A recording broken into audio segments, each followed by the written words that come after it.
पूरे देश को चाय के नाटक में फंसाने के बाद नरेंद्र मोदी दिल्ली की जनता को अब शीश महल के नए नाटक में फंसाना चाहते हैं, नए ड्रामे में फंसाना चाहते हैं कि दिल्ली की जनता उनकी बातों में फंस जाए। लेकिन केजरीवाल ने पीएम नरेंद्र मोदी के ड्रामे का ही पर्दाफाश कर डाला।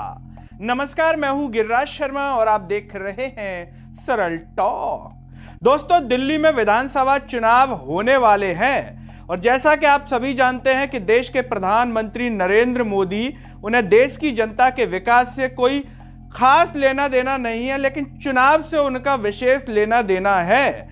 चुनाव आ जाए तो फिर तो वो 24 घंटे एनर्जेटिक हो जाते हैं, उनका पूरा फोकस चुनाव पर हो जाता है और चुनाव जीतने के लिए कितना ही झूठ बोलना पड़े, कितनी ही गर्मा धूमिल करनी पड़े, कितना ही गर्त में जाना पड़े, कितने ही निचले स्तर को छूना पड़े, इस बात की चिंता नरेंद्र मोदी बिल्कुल भी नहीं करते हैं। यह तक चिंता नहीं करते हैं कि वो अब एक पद पर बैठ गए हैं तो कम से कम उस पद की गर्मा का ही ख्याल कर लें।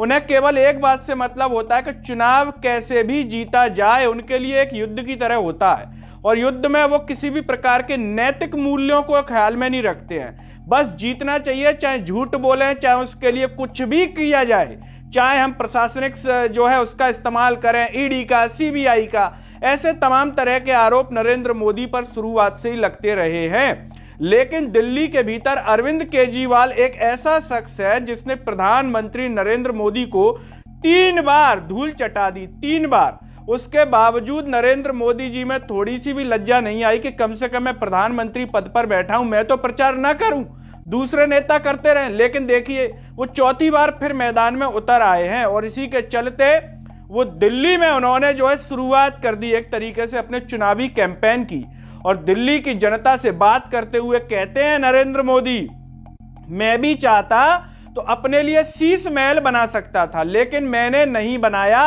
मैं तो अपने देश की जनता को शीश महल देना चाहता हूं, देश के नागरिकों को शीश महल देना चाहता हूं।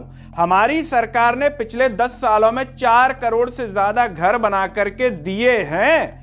नरेंद्र मोदी के इस भाषण के अंश को सुनिए आप। अपने लिए घर नहीं बनाया, मैं भी कोई शीश महल बना सकता था।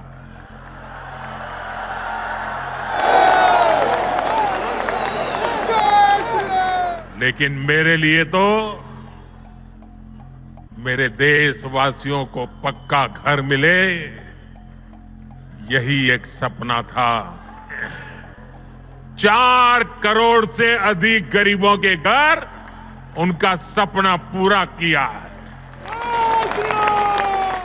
आपने ये सुन लिया। अब इसे सुनकर के आपके मन में कई तरह के विचार आ रहे होंगे कि भाई, आप खुद के लिए शीश महल बना सकते थे तो अभी आप कौन से गरीब हैं, कौन से आप बिना हवाई जहाज के चलते हैं, बिना कपड़ों के गांधी जी की तरह घूम रहे हैं, अभी भी तो आप एक सुपरस्टार की तरह चलते ही है ना। ये लोगों के मन में सवाल आ रहा होगा और ये भी आ रहा होगा कि शीश महल बना सकते थे। भाई, अडानी अंबानी के साथ काय के लिए घूमते रहते हैं आप दिन रात? जो आरोप लग रहे हैं कि अडानी तो केवल दलाल है, पूरा पैसा तो आपका है, केजरीवाल आरोप लगा चुके हैं कई बार, लेकिन इसको लेकर के नरेंद्र मोदी ने आज तक कोई सफाई नहीं दी। वो इसलिए क्योंकि नरेंद्र मोदी का जो पूरी पर्सनालिटी है वो गरीबी से मैच नहीं खाती। वो खुद को गरीब और फकीर दिखाना तो चाहते हैं, लेकिन भाषणों में, असलियत में वो नहीं है। अगर असलियत में नरेंद्र मोदी दिल्ली की जनता के बीच में ऊपर के कपड़े उतार के आ जाते, गांधी जी की तरह धोती में बिल्कुल आ जाते या बाबा रामदेव की तरह आ जाते, तो दिल्ली की जनता शायद असल में कनेक्ट करती कि नरेंद्र मोदी ने हमारे लिए कपड़े भी उतार दिए, मतलब एक्चुअल गरीब बन के आए, उन्हें शीश महल की वाकई में कोई जरूरत नहीं है। लेकिन यह भी सवाल आ रहा होगा कि जहां एक तरफ नरेंद्र मोदी बड़ी चिंता जता रहे हैं घर को लेकर के कि देश की जनता को घर देना चाहते हैं, तो जीएसटी नामक जो क्रूरता चलाई जा रही है नरेंद्र मोदी की सरकार के द्वारा, महंगाई इतनी बढ़ा दी गई है, क्या इसकी चिंता नहीं है नरेंद्र मोदी जी को? जो घर दे देंगे, क्या ईंटों को खाएगा, फ्लैट को खाएगा आदमी? डेली क्या खाएगा? रोटी। घर जरूरी है, लेकिन यह भी तो जरूरी है भाई, आपको टैक्स लगाना है तो बड़े बड़े उद्योगपतियों पर लगाइए, उनका तो माफ कर देते हैं, गरीबों से चूस रहे हैं। तो इसीलिए नरेंद्र मोदी की नीयत पर शक होता है कि ये गरीबों का भला सोचते भी हैं क्या?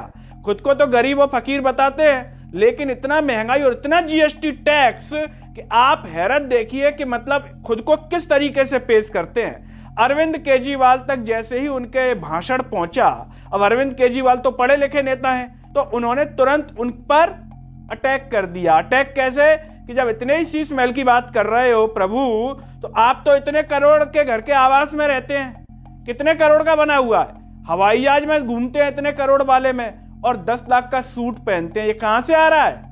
ये क्या गरीब आदमी पहनता है क्या इतना महंगा जो आप पहन रहे हैं? जरा अरविंद केजरीवाल को भी सुन लीजिए आप। 2700 करोड़ रुपए का अपने लिए घर बनाने वाला, 8400 करोड़ रुपए के हवाई जहाज में घूमने वाला, 10 लाख रुपए के सूट पहनने वाला व्यक्ति, उसके मुंह से शीश महल की बातें अच्छी नहीं लगती। आपने अरविंद केजरीवाल को भी सुन लिया। दोस्तों, आपको क्या लगता है, क्या नरेंद्र मोदी अपने इस ड्रामे से दिल्ली की जनता को फांस लेंगे? क्या हकीकत में नरेंद्र मोदी एक गरीब प्रधानमंत्री है क्या हकीकत में एक फकीर प्रधानमंत्री है क्या हकीकत में उनका कोई गरीबी से लेना देना है भी क्या हकीकत में किसी ने उनको चाय बेचते हुए देखा है क्या? जिस तरीके से देश की जनता इमोशंस में आकर के उनके चाय के ड्रामे में फंस गई, अब वो चाय का ड्रामा बहुत ज्यादा नहीं करते, क्योंकि एक बार फांस लिया तो अब लेकर के आए शीश महल का ड्रामा दिल्ली की जनता को फांसने के लिए। लेकिन दिल्ली की जनता 3 बार तो नहीं फंसी उनके झूठ में, क्योंकि पूरे देश में उनकी सरकार है, कई राज्यों में दिल्ली की जनता देख भी रही है, पढ़ी लिखी भी है, ऐसी ही नहीं है कि बिल्कुल अंधभक्ति में वोट दिए जा रही हो। ऐसे में देखने वाली बात होगी कि नरेंद्र मोदी ने जो शीश महल को लेकर के नाटक और ड्रामा किया है, क्या औंधे मुंह करेंगे नरेंद्र मोदी? उस ड्रामे में नहीं फंस पाएगी जनता या फिर फंस जाएगी? दोस्तों, आप जो भी सोचते हो कमेंट बॉक्स में अपनी राय जरूर दीजिए। इस वीडियो को हर जगह शेयर कीजिए, चैनल को सब्सक्राइब कीजिए, साथ ही साथ सरल टॉक के Facebook, Twitter, Telegram, Instagram page को आप जरूर फॉलो कीजिए। अंत में सभी से एक अपील है, जब आप ये वीडियो देख रहे होंगे तो नीचे ज्वाइन और थैंक्स का बटन भी होगा दोस्तों, उसके द्वारा हमें जरूर सपोर्ट कीजिए जिससे हम और बेहतर कार्य कर सकें। नमस्कार।